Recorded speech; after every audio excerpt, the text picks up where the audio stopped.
Hi peeps, dit is Jenny van Disrupt Tutoring en soos altyd is dit 'n plesier om by julle aan te sluit. Vandag gaan ons aan met die bespreking oor die verlede tyd. Today we continue our discussion on the past tense.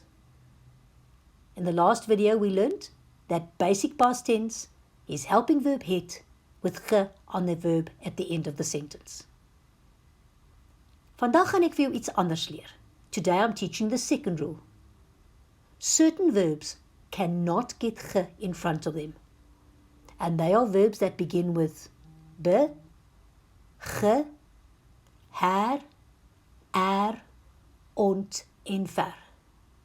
So let's look at sentence 1. Die leerders verstaan nie al die werk nie. Werk met as tweede in die sin, verstaan. Let's underline the verb as usual, second in the sentence, verstaan. But have a look, it starts with ver. I just told you that verbs that start with be, ge, her, ont en ver cannot get ge in front of them. So let's do the past tense. In die verlede, which means in the past. Helping verb het. Die leerders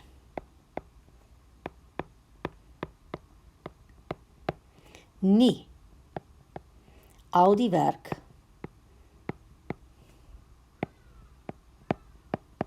verstaan nie.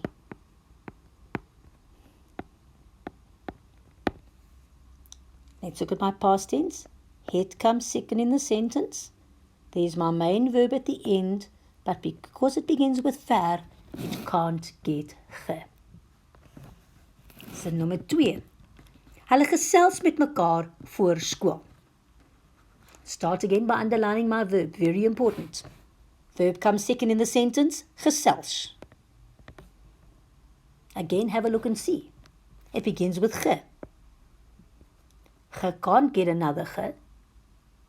So, verlede week, which means last week, het hulle met mekaar voor skool gesels. Het helping verb second, main verb at the end, because it starts with ge, it cannot get another ge. So the verbs that start with be, ge, her, ont en ver kry nie ge nie. Voordat ek afsluit, wil ek net baie dankie sê aan ons Epic Borgmaatskappy wat hierdie video moontlik gemaak het. Lees alles oor hulle in die beskrywing hieronder. Onthou om ons webtuiste te besoek vir meer van hierdie Epic Studieklas video's.